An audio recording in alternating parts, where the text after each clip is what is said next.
Again, I was talking about the syringe filling operation. So the tub was added to the filling conveyor belt, machine conveyor belt, right?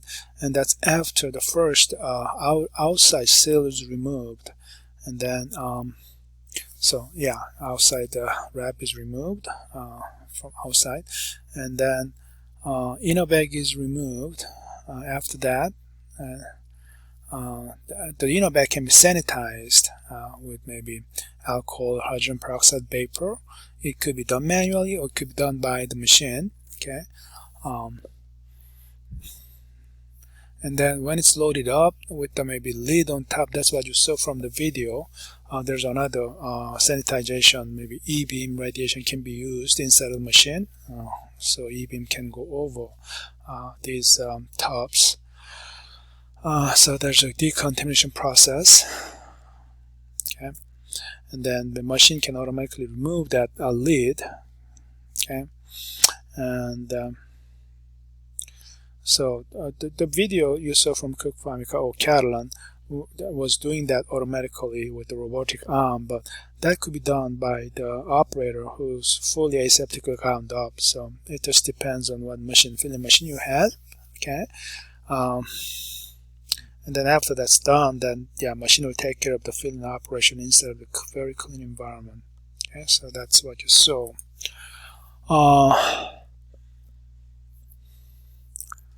So syringe fillers, as you can see, designed to fill the product into syringe, sterile syringe. That's right.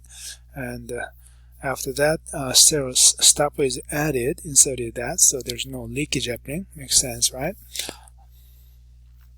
If the stopper insertion rod or tubes are not properly aligned, then product could potentially contact the rod and the tube, and glass will break. So yes.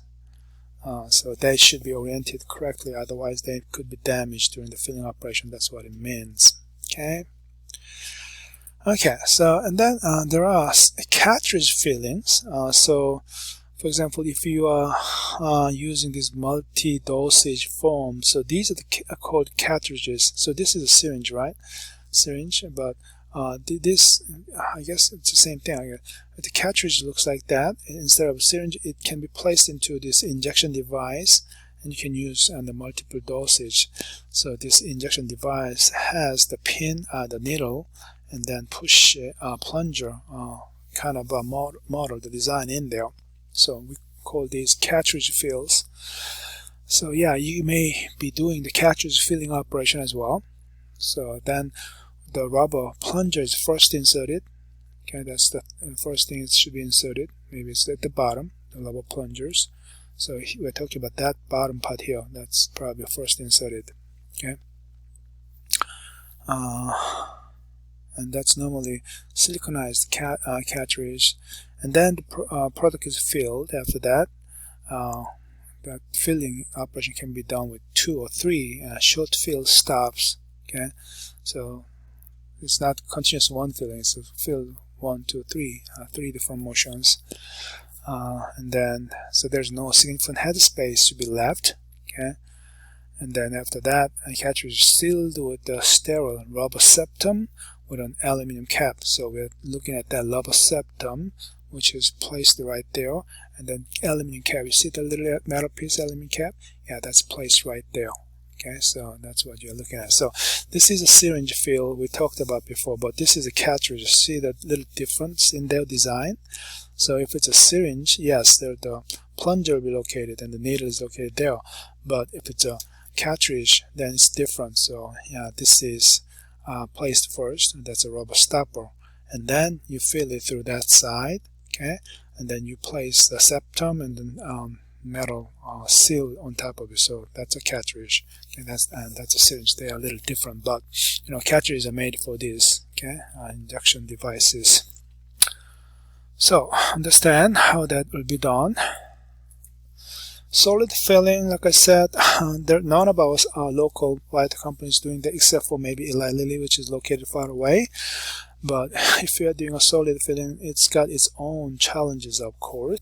So here are those challenges. The rate of flow of solid material is very slow and often irregular, so it's hard to control those.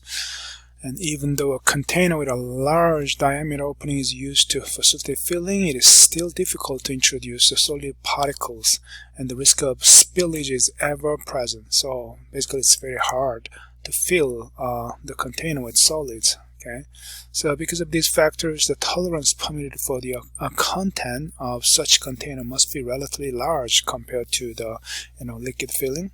Makes sense, right? So think about all these, especially the powder filling. That's kind of hard to do that. Control of relative humidity is very important, right? During filling, because it's too humid. Think about what's going to happen to these powders, right? So you have to control that. So, and then minimizing the floating particles. So since powder itself will be, maybe floating in the air, so you need to control that. That's hard as well. So a lot of challenges in solid filling. So main issues that happen in the solid filling. So those are the main ones. Number one, dose accuracy. Container to container is hard to achieve. Okay, it's because how to achieve the accurate filling quantity. And then content uniformity of solid has more than one component. So if you have powder that has maybe more than one single form, maybe a couple of different powders are mixed up together, how do you make sure that you have equal dosage? That's hard to achieve. The environmental humidity, like I said before, it's hard to control, but it has to be controlled. Otherwise, you're not going to get the same amount filled every time. And the maintaining aseptic condition, especially with particulate control, is hard as well, because powders will be also floating there. Increased probability of particulate matter in the product. Makes sense. All these are challenges. Okay, then suspension and other dispersed system filling. So we talked about liquid filling, solid filling, and then how about suspension filling? So suspension again is what? Insoluble particles dissolved in, not dissolved, but mixed up with liquid solvent, right? That's what suspension is. Since there are some insoluble particles in the liquid, so there are again some challenges in suspension filling. So these are the main issues. Number one, maintaining dosage homogeneity, container to container. So yes, basically what it means is, to get the same equal amount to all the containers is hard, because particles, they can be easily settling down at the bottom. If they settle down, it's hard to, get the homogeneous concentration throughout the liquid. That's the challenging part. And then validation of dosage homogeneity, especially with the higher product viscosity. So if you're using a solvent that's very viscous, then it's hard to get the same concentration over and over. Same thing. And the clogging of filling needle nozzles could happen because particles are again floating and suspending and then settling down. So it's hard to achieve not only the same concentration, and then some particles may be clogging up in the maybe filling nozzle, especially the needle is very fine. That could be a problem. Batch size again, what size batch you're dealing with could be a problem. And aseptic formulation, that's hard to achieve. Particle size reduction under aseptic condition. So yeah, all these are main challenges. Okay. So when you try to achieve the homogeneous fillings, meaning how do you know if you are filling the same amount in all those vials? You got to have some kind of control system, right? Number one control system is weight checking. Okay, so filling operation must be checked for accurate dosage of filling, both prior to the start of the filling operation to make proper initial adjustment, and then during the filling by checking fill volumes periodically to ensure that predetermined volume or weights are within the specification. Okay, so there are a number of weighing methods. Okay, manual check weighing method, or robotic check weighing method, or robotic check weighing of a full container set, 100% non-contact check weighing. So there are, I guess, mechanically different, engineering methods that are available in terms of weight checking. Typical fill requirements are plus minus 0.5% of the target volume. So, if you're filling like maybe 1 milliliter volume, you have a space, you know, it could be 0.5% above or 0.5% less. You could feel it. So that's acceptable, I guess, tolerance. Okay.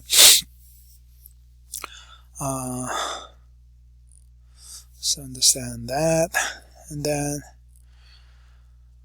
yeah, depends on the density, viscosity. You know, there are a lot of challenges. Read over that. Then so that's the end of filling. And how about stoppering? Stoppering is you know, sealing your containers with the stopper. So you will have some kind of a rubber stopper that will be placed on top of the open container.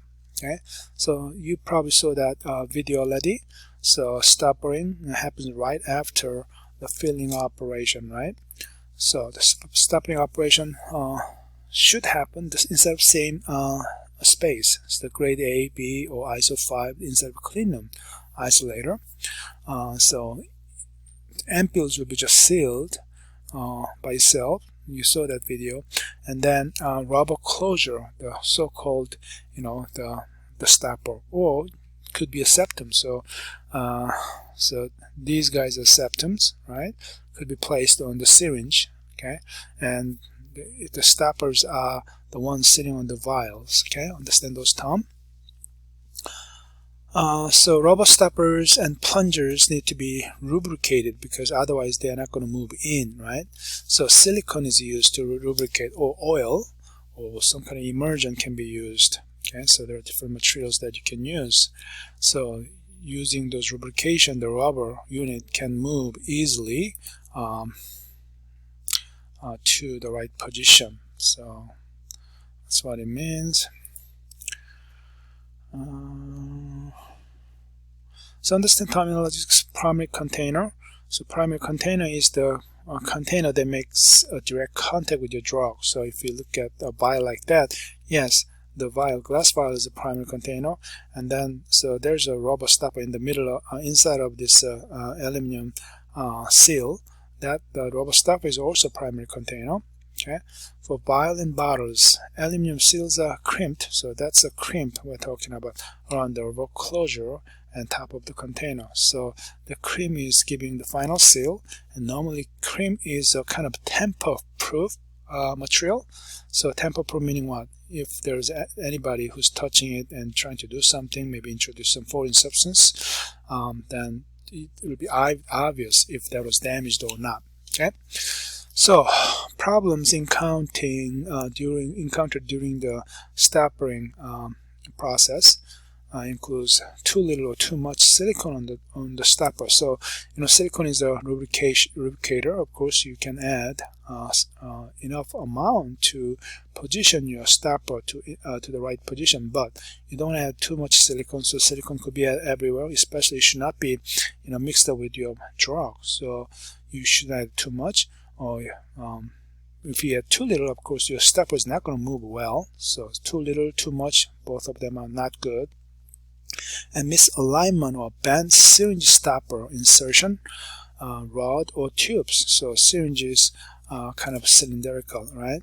So if they are not you know, aligned well, then they are not going to be positioned well. That's what it means. Okay, and stoppers become jammed on the track. You know, so you know, if it's not placed right, it could be jammed. Then it's going to create leakage. Not good. Major. That's going to be a defect. And then improper head space. But vial, it doesn't matter, but syringe, you know, head space. You know, if there's too much head space, that's not good. You know, so that's what it means. And then stoppers are not completely seated. If it's not seated, you know, if it's hanging, it's not pushed in all the way, of course that's going to generate your leakage, which is a major defect. Okay, so understand that. Again, if it's an ampule you're dealing with, you're not requiring any stopper or any seals, so it's going to be flame tip seal. It's called tip seal. Tip seal means, you know, these ampules with the long legs, they'll be flamed with a high heat, and then you see these clamps, kind of a pinches. What you call it? The pinches will grab that kind of a almost melted glass pot. It's going to I guess hold it and